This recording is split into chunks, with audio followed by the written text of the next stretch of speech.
It's my pleasure of introducing the remaining speakers in this pollutant load reduction session. And so now we'll hear from Eric Hettler on the Fox River TMDL effort that he's leading in Wisconsin. Eric is a water quality monitor with Wisconsin DNR.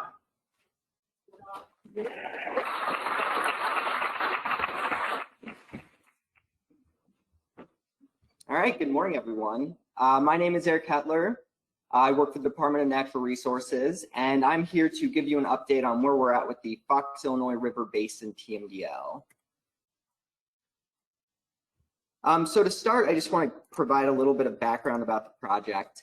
So this project really unofficially kicked off in about 2019 with a bunch of monitoring work that we've done that I'll describe. And we held our official kickoff webinar back in February. So we are really, I know we've been talking about this for a while, but we're really starting to ramp up and get some of the modeling done for this project and ultimately get this TMDL started. So as far as extents go, so we are just looking at the Wisconsin portion of the Fox Illinois River and surrounding areas. So you can see on this figure here, we're working primarily, the study area overlaps 7 counties.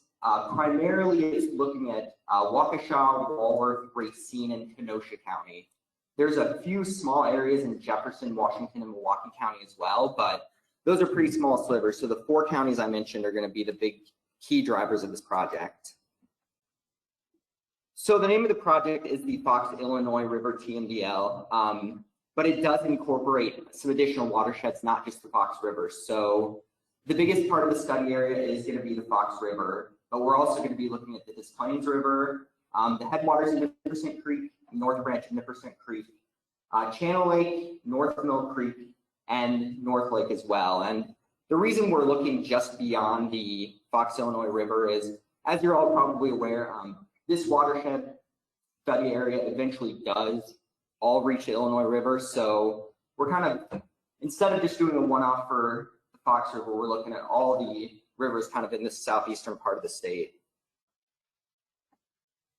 So the real driver behind this TMDL is the TP impairments that we do have on the rivers in this area. So within the study area, there are 11 named streams and rivers that are impaired. The biggest would be the Fox River, the Des Plaines River, and the White River. It makes up about 170 total stream miles.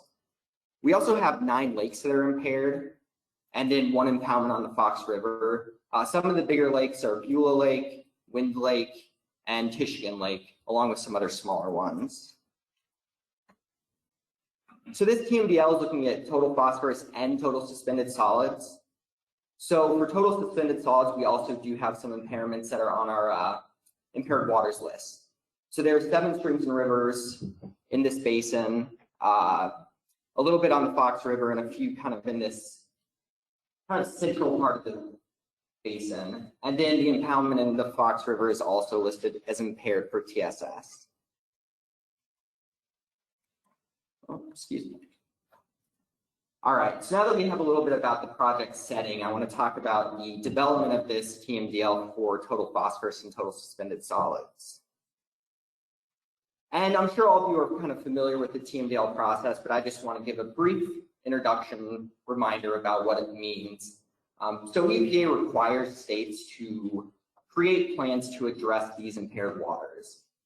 And what a TMDL does is it looks at the amount of a pollutant a water body can receive and still meet water quality standards. So with this, we're looking at loads from point sources, which we're referring to as waste load allocations, which is our non-point sources, and then a margin of safety as well. So really what we're doing is we're looking at what these rivers and lakes can receive to kind of improve their status so they become no longer impaired. And an important thing to mention about TMDLs, especially in Wisconsin, they don't explicitly create new rules. They work within the framework of existing rules, existing permits to implement the TMDL once it's finally approved. So I'll go over an overview. This TMDL is going to be very similar to the other TMDLs that we've done in the state of Wisconsin. And the typical steps are outlined here. So first we have monitoring, conceptualization, modeling, allocations, and implementation. And I'll touch on each of these in specific detail. So as I mentioned, we have done some monitoring as well. Rachel Saber, my colleague, she led these efforts. It was a really extensive effort that lasted from 2019 through mid-2022. And the monitoring looked at 13 total sites. At these sites, we were looking at chemistry, so total phosphorus, total suspended solids, and orthophosphate. And we also collected information about flow data, including stage and discharge. And this was led by DNR, but we did receive a grant from the EPA to get some contractor support. And Cadmus and EOR helped out at 8 of these sites for collecting the chemistry data. So since monitoring has been completed, we're slowly consolidating and organizing the data. And this figure shows growing season total phosphorus concentration at the 13 sites. The black vertical lines show kind of the median concentration of total phosphorus during the growing season. And those red lines are the current criteria that we have for each of those segments. And you can see in some of these segments that are listed as impaired, there are samples that are actually below the water quality criteria, but the criteria are set at this growing season median. So we still have a ways to go, especially if you see it in this Plains River, it has quite a ways to go. But even in the upper portion of the Fox River, there's work that needs to be done. So right now where we're at is we're looking at the phase of the TMDL development called conceptualization. And this is really getting an idea of what's happening in the watershed. And a big part of this is agricultural surveys. So what these do, we sent out a very, very comprehensive survey to the 4 main counties in the basin, the county conservationists. And these studies look at, or these surveys looked at what's happening on the landscape with regards to agriculture. So crops and land use, tillage practices, tile drainage, and they are very, very comprehensive. We sent them out in December. We've just received them back in February and March. And I just want to say thank you to the county conservationists. It's a huge undertaking, and it really, really helps inform the model that we'll be creating. And without this information, we would have a much more difficult time creating an accurate model to represent what's happening. So another big part of this conceptualization phase is going to be outreach, stakeholder meetings. So as I mentioned, we've worked with the county conservationists, but we've also started outreach with some MS4 communities, some municipalities. And the reason for this is to understand where they're at as far as their current treatment practices, what their situation looks like with their sewer system. We also are going to be working with treatment plant managers. This is going to be really important for understanding how they're currently operating and explain to them what this TMDL will potentially mean for them. And then as well, during this conceptualization phase, we're going to be working with additional stakeholder groups. Obviously, a lot of you in this room know a ton about what's happening in this watershed, and we're really going to be relying on your expertise and experience to help us get through this process. So as far as future phases, first off, we go through monitoring, we'll do the conceptualization phase, and then we'll be building a water quality model. So this watershed model takes a bunch of inputs: climate, land management, land cover, soils, topography, hydrography, point sources, and the goal is to represent what is happening currently in the watershed. So we'll set up this model. We're using the soil and water assessment tool, SWAT, which is what we use for all of our TMDLs up to this point. And once the model's set up, we'll be using the monitoring data that's collected and some other existing data that's been collected to calibrate and validate the model, just to make sure that it truly is representing what's happening in the physical world. Throughout this process, there will be stakeholder engagement as well to make sure that everyone understands what's happening with the model, get some input about how the model could be improved. And the ultimate goal of this will be developing these baseline loads. So understanding how much phosphorus and TSS are currently being conveyed into these water systems. So once the baseline loads are established, we will be looking at allocations. So allocations is really understanding how much of a pollutant these waters can sustain while still meeting water quality criteria. So this is really the basis of the TMDL. And with this will come a percent reduction, which is really that difference between the baseline loads that we calculate from the model and the allowable loads that we'll calculate from the criteria. And the percent reduction that we calculate will be applied equitably to all different sources. So agriculture, point sources, MS4s will all receive the same percent reduction. And that's just how much we need each of these sources to be reduced to meet our water quality goals. And finally, once the TMDL is approved, we'll be continuing implementation. Obviously, a lot of you in this room know that there's a ton of implementation happening right now, but what the TMDL will do is, first of all, for point sources, it'll allow us to incorporate into permit limits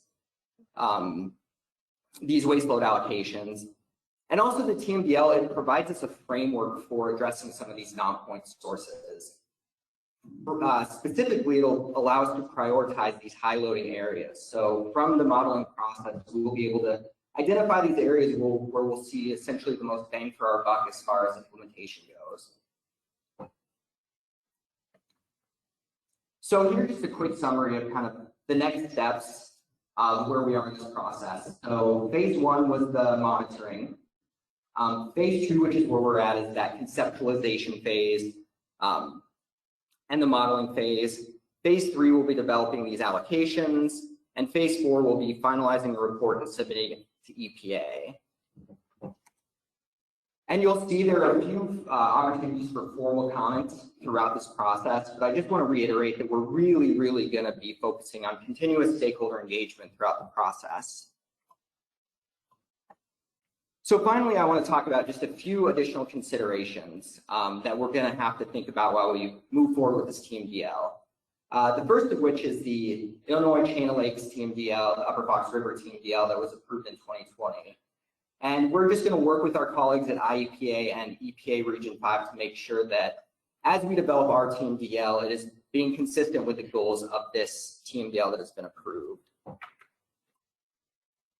And then we're also going to be looking at chlorides. Right now, we are still talking about the idea with some stakeholders of incorporating chlorides into this TMDL. It's not something we've done before in Wisconsin. A lot of surrounding states have done it, but this specific area provides a really good opportunity to get that chloride TMDL kicked off, because as you can see in this map, those red dots represent chloride concentrations in the state. And you can see this part of the state has just a very high concentration of chlorides.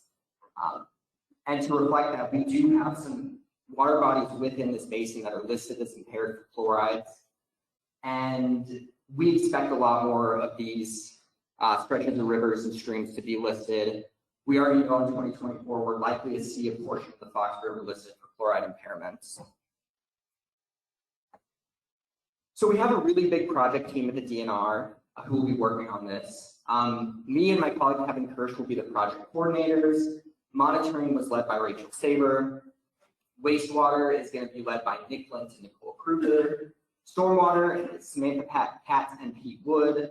Our agricultural and urban non-point point of contact will be Jesse Bennett, and I will also be doing the modeling itself. I put this up just to show these are all surprising familiar names, so if you have questions, you can ask me. You can ask any of them as well.